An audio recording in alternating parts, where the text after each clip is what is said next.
What is up, RPG nerds? In this video, I will be reviewing Final Fantasy V. Final Fantasy V is a game that has left a mark on history through its revolutionary job system and lovable characters. It's a game where crystals shimmer with an untold and foreboding power, where warriors from different walks of life unite against a cosmic threat.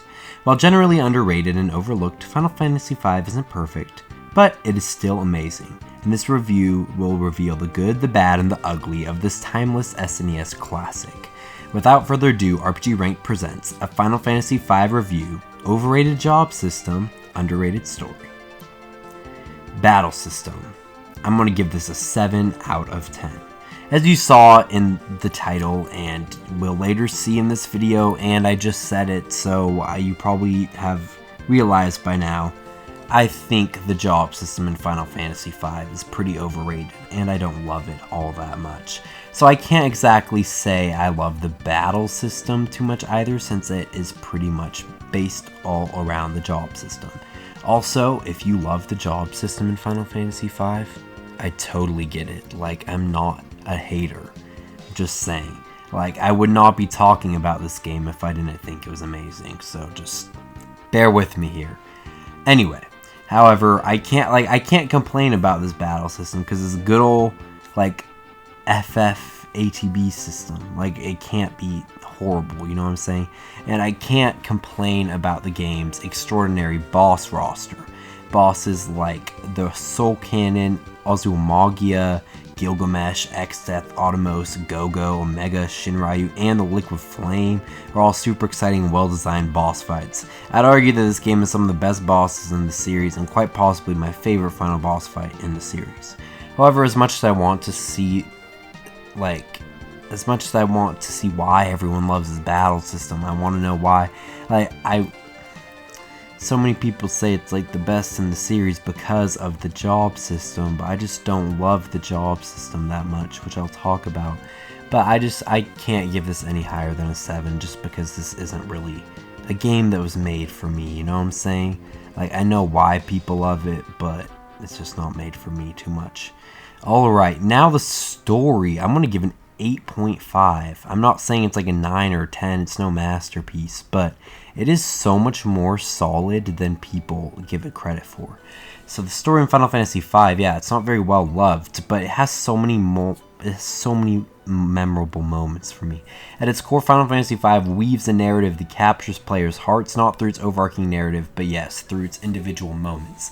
Each character has a deep connection to their world and feels like real people who have lived real lives even before the adventure began. Which is really something you can't say for so many RPG characters, gonna be honest. While I will talk about each character individually in the character section, each character has a pretty well done backstory and has a motive to join on the adventure. While the main narrative isn't exactly too remarkable outside of the dimensional insanity, the lore and character stories are intricately written and strike an incredible balance between lighthearted, whimsical humor and earnest storytelling. If nothing else, the plot of Final Fantasy V might be one of the most entertaining in the series. I'd give it second behind Final Fantasy X because quite honestly, I love the cringy insanity of Tidus, but I digress. This game just has so much fun in it in every moment, and that doesn't mean that it can't get dark sometimes, but it just is oozing with charm. I love the plot moments relating to Cid and the airship. I love the Library of the Ancients and the Ronka Ruins lore. I love plot beats about Lena and Krill's relationships with Wyverns and the absurdity that Bartz and Galuf thought that Ferris was a dude. And best of all, Galuf's story with the Warriors of Dawn and the noble sacrifices they all made were some of my favorite moments in this game and in the entire series. While Final Fantasy V's main narrative isn't groundbreaking, the game's characters and tone are charming and balanced between the serious and the silly. And for that, I have to say Final Fantasy V has a very unforgettable story, and I should not see it being overlooked so often. Also, we get a legendary quote, "Yes, there are 12 legendary weapons. They are weapons. They are legendary. There are even 12 of them." Really, that quote encapsulates what Final Fantasy V is. Like, it's grandiose, but it's also self-aware that it's a little silly. And I kind of love that because it's just a very quirky story, and it's really an underrated Final Fantasy story in my opinion, because a lot of stuff happens. You have multiple worlds merging, good villains, good characters. So honestly, Final Fantasy V has a pretty solid story in my opinion. Alright, let's move on to the music, which I'm going to give an 8 out of 10. I really like the music in this game, and it's atmospheric, immersive, and it's perfect for the world and tone of Final Fantasy V. So what holds it back? I just don't like the instrumentation, I'm going to be honest. I don't really love the instrument choices here. It just sounds a little wonky and muted for me. I don't know why, I can't explain it, but I mean, I just don't like it as much as other Final Fantasy soundtracks. I don't really know what to say. I mean, I like Uematsu made an amazing soundtrack here, but it's just not really for me. I also was doing some research, looking at online polls for this game's soundtrack, and Final Fantasy V consistently hit some of the lowest scores just outside of the NES trilogy. So Final Fantasy V isn't really the greatest soundtrack Uematsu composed, but it's still an amazing soundtrack. So 8 out of 10 for that one. And same with the art and graphics, another 8 out of 10. I've always thought this was the best looking of the 3 SNES titles back on the SNES. Like, by far. Like, I don't love what 4 and 6 look like, but I'm totally fine with what 5 looks like. I think it looks great, even to this day. And it's pretty controversial, but I thought the graphics in the Steam version were pretty gorgeous. I mean, I still say the Pixel Remaster graphics are probably better, but the Steam version, I like the sleek, good-looking sprites. I mean, I don't like the bizarre character artwork that looks pretty weird, but I like the Steam version. I think it looks really good outside of like the 2.5D dungeons where like the towers kind of popping out of the ground look kind of really bad. But everything else looked really good. I mean, especially like, I don't know, I think like Lena's character model and Fair's character model and Krill's character model especially were all really good. And the different areas. I think the Steam version really fit with Final Fantasy V. I mean, I thought it was great. I don't see really why it's a super hated version of the game outside of the fact that it isn't as good as a Pixel Remaster and yeah, I mean, and those wacky character art. But like, I don't think that the Steam version is all that bad. But anyway, the art and graphics, overall, I would give an 8 for Final Fantasy V. Alright, the characters in Final Fantasy V, also an 8. This game doesn't have a large character cast, like 4 or 6, but it sure has a bold one. This close-knit cast is one of the most underrated of the series, and while I will admit games like Final Fantasy 4 and 6 have just as good as characters, and more characters, the characters in this entry are still really good. The main protagonist is Bart, a likable and quirky character adds a touch of relatability to this grandiose story. His personality contributes to Final Fantasy V's whimsical and adventurous tone, and Bart sets the scene for an era of dumb yet lovable JRPG protagonists that was very common at the time. Lena, the second character of the game, is a kind and loving princess, selfless and lovable in every way. Ferris is a strong-willed female pirate with a fiery personality and a well-developed backstory, making her one of the most fabulous party members in the Final Fantasy series. Krill, with a very vibrant and kind nature, is similar to Lena, but different enough to make her stand out from the rest of the cast. And of course, my favorite, Galuf or Galuf, with a fantastic backstory, character relationships, and the reason behind most of the game's greatest moments. And he is a character that is poignant and well written in basically every way. So yeah, those are the characters. They're all very good. I don't think, and Exdeath is one of top 3, maybe even top 2 Final Fantasy villains, at least of the ones I've played so far. So I really love Exdeath, and I love the main character cast. Everyone's awesome. Gilgamesh and the Dawn Warriors is just, yeah, the characters in this game are awesome. Alright, the customization system. I'm gonna piss off everyone, the grandmas and the grandma's dogs and the goldfish and the dino nuggets at the bottom of the freezer, but I'm gonna give the customization system in Final Fantasy V a 6 out of 10. I think the story is criminally underrated, but I think the job system is overrated. I've never been the biggest fan of the system. Okay, maybe it's not overrated, but at the very least, it's just not for me. And I think that it's one of the more controversial Final Fantasy opinions of mine, that I believe that I liked 3's job system better than Final Fantasy V's. I mean, it's not that I like fixed job classes better than subclasses, because I love subclasses in Blue Dragon, Final Fantasy Dimensions, and Octopath Traveler. It isn't, yeah, it's not that I like all fixed job systems better.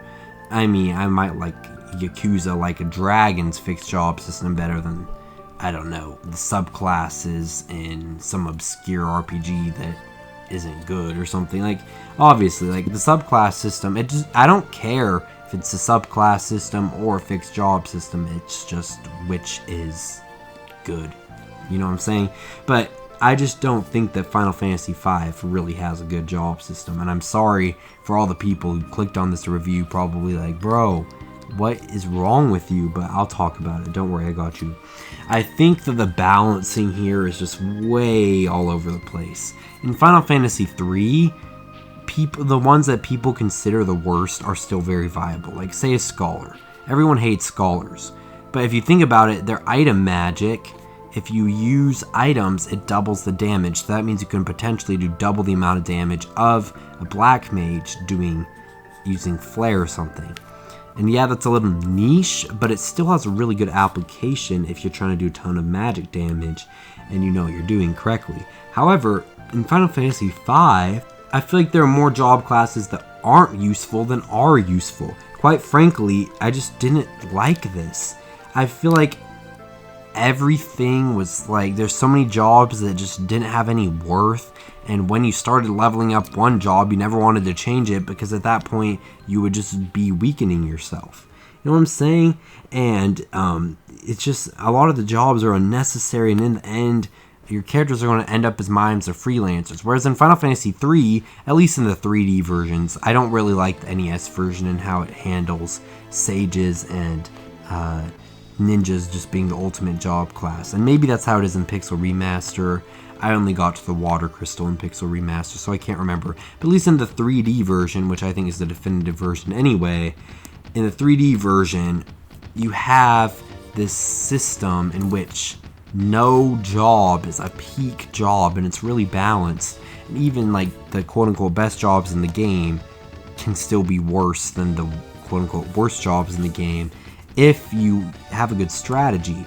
And I don't feel like there are really any jobs that don't have viability in the endgame in Final Fantasy III, except maybe the Red Mage is the one that I can think of. But still, they can equip the ultimate weapon. They just, I don't know. But I can still see the Red Mage being decent because, hey, instead of maybe having a knight, someone wants a Red Mage who can have a bit more white magic that can help get through the dungeons. You know what I'm saying?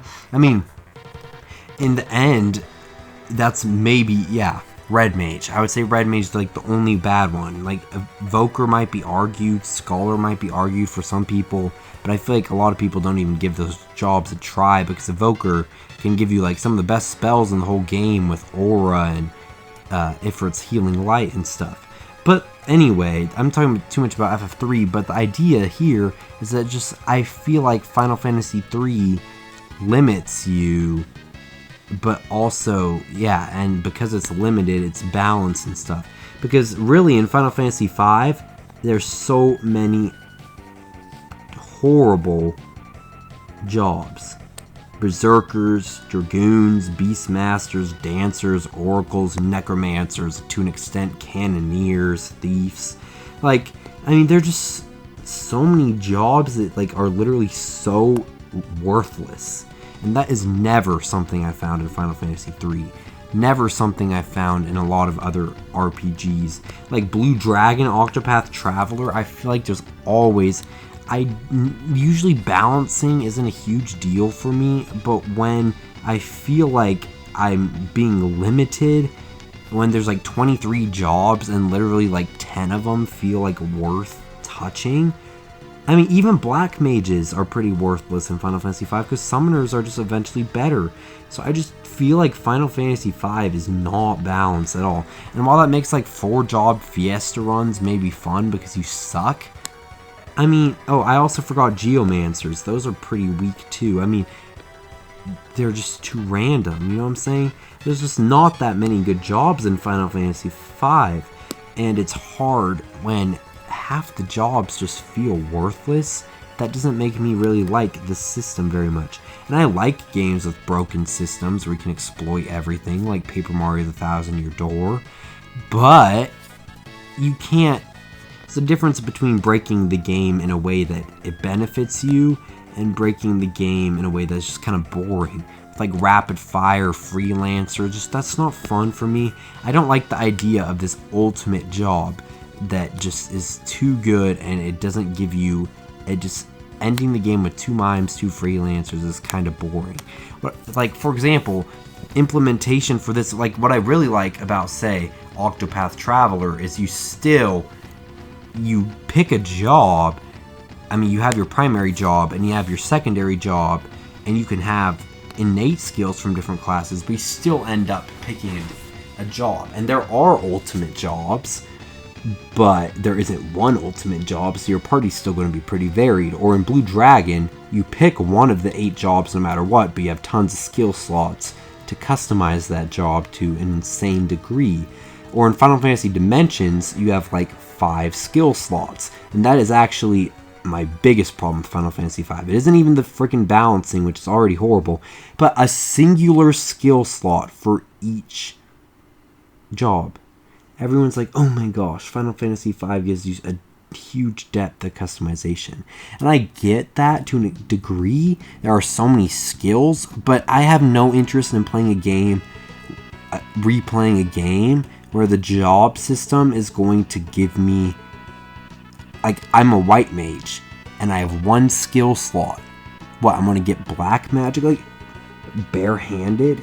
Like, think about why Materia is so successful in FF7, because you can combine different abilities and really utilize different things. And I mean, in Final Fantasy 3, for me, it works because it just is going hard on the idea that, no, every job is just its own thing. But if you're going to have skill slots and subclasses and this idea of bringing different abilities over to other classes, you can't just give me 1 skill slot. You got to give me 5. You got to give me 6. You got to give me 7 or 8 or something, or just enough. Like Final Fantasy Dimensions actually did it geniusly in the way that different skills require a different amount of slots, and that was actually really cool, and it made it balanced. Whereas in Final Fantasy V, I just didn't find it fun that I didn't get to have more than 1 slot until I upgraded to mimes and freelancers. And it just made the game boring. There wasn't that much customization.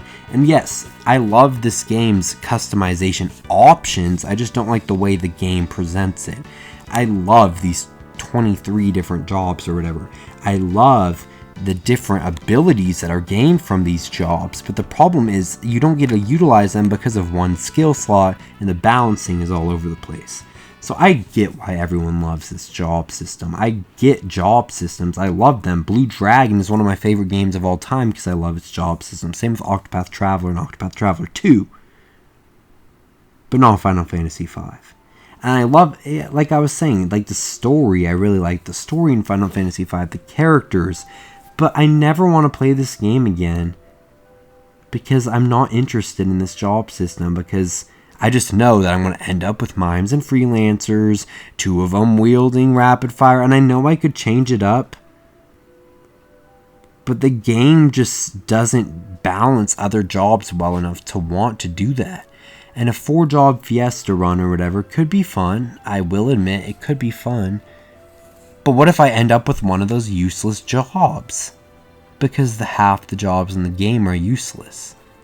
Or basically useless. Maybe niche at best. Like Thief, yeah, might give you a good agility stat. Beastmaster, yeah, might let you learn blue magic better, but that doesn't mean the job is anything but marginally better than worthless. I'm kind of jealous for people who like this job system, and people who have fun with this game. But I'm being authentic and genuine here, and I just don't like this job system. I'll take Final Fantasy 3's any day of the week.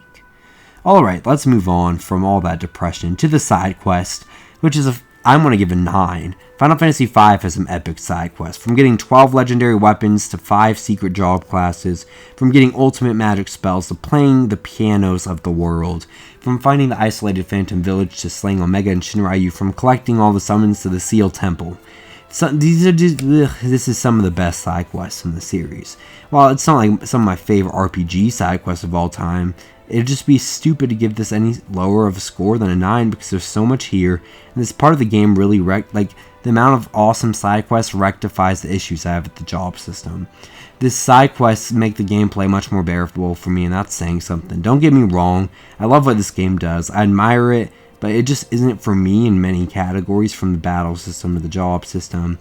But the side quests really made this game awesome. I loved finding and collecting all these different things. But so yeah, if there were more of them, because I feel like some games have a lot more side quests than this, then I would probably like them better. But as is, it's not like too bad, but it's not like too good either. But it's still very, very solid.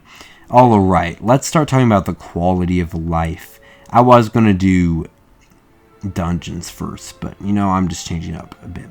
So quality of life, there's 2 points that are being subtracted for quality of life.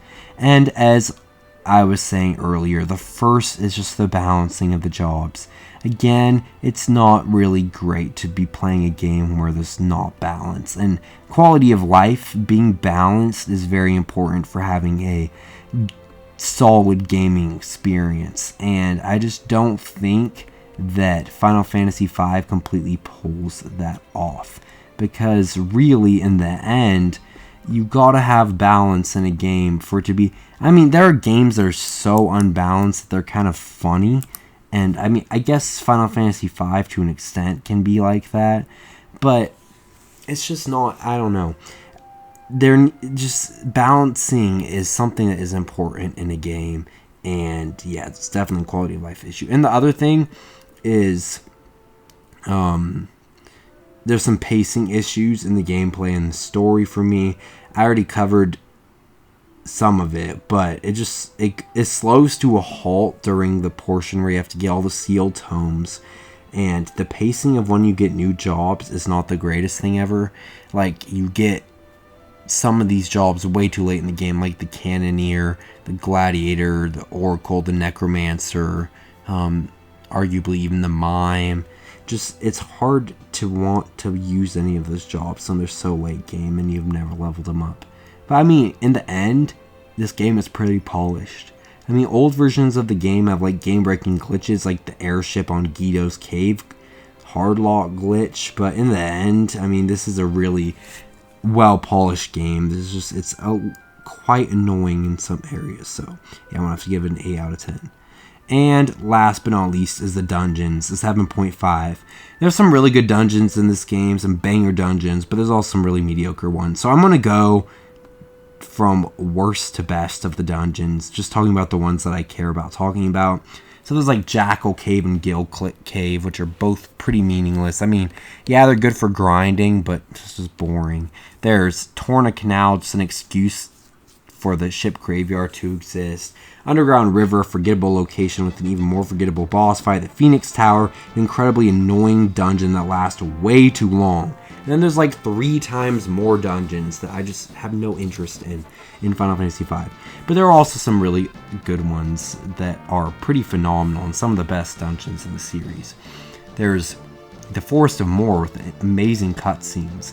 Library of Ancients and Ronka Ruins full of lore and awesome stuff. Seal Temple and Interdimensional Rift, 2 behemoth-sized dungeons with tons of unique floors and side quests. There's the 3 towers, Barrier Walls, and Fork, which all have some awesome different tower gameplay, which is actually pretty impressive.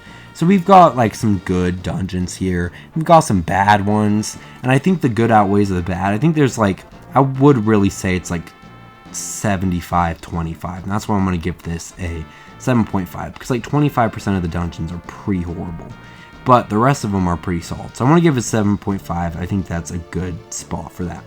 So overall, the verdict for Final Fantasy V, I think it's a fun factor of 7 and an overall score of 77% for me. In conclusion, Final Fantasy V is a game that elicits a wide range of emotions and opinions, much like the diverse job system it features. It's a mixed title. You love it or are indifferent about it depending on your priorities, and for me, it's caught awkwardly in the middle as a middling, albeit solid, Final Fantasy title. This game may not be universally loved, but its unique charm and strengths make it worth a playthrough for any RPG enthusiast. Its blend of quirky characters, epic boss fights, and rich lore create a memorable journey that leaves a lasting impression on many. I would recommend this game to anyone interested, but I warn you, it'll either be one of your favorite RPGs of all time or one of the most mediocre ones you've played. As much as I hate to say it, I fall into the latter category. Thank you all for watching this video. If you enjoyed this video, please be sure to check out other videos on the channel, like, subscribe, all that stuff. And if you really love this video, feel free to support us down on Patreon. I'll have a link in the description so that you can see more exclusive early access videos, as well as getting some behind the scenes content and all that stuff. And on top of that, feel free to click some affiliate links down below if you have never really thought of buying Final Fantasy V and I convinced you somehow to get it, even though my review wasn't exactly the most positive. If all this sounded interesting to you, please be sure to check out the game down there and support the channel, because if you were planning on buying it anyway, you might as well buy it here. So thank you all for watching and have a fantastic day. Peace out, RPG nerds.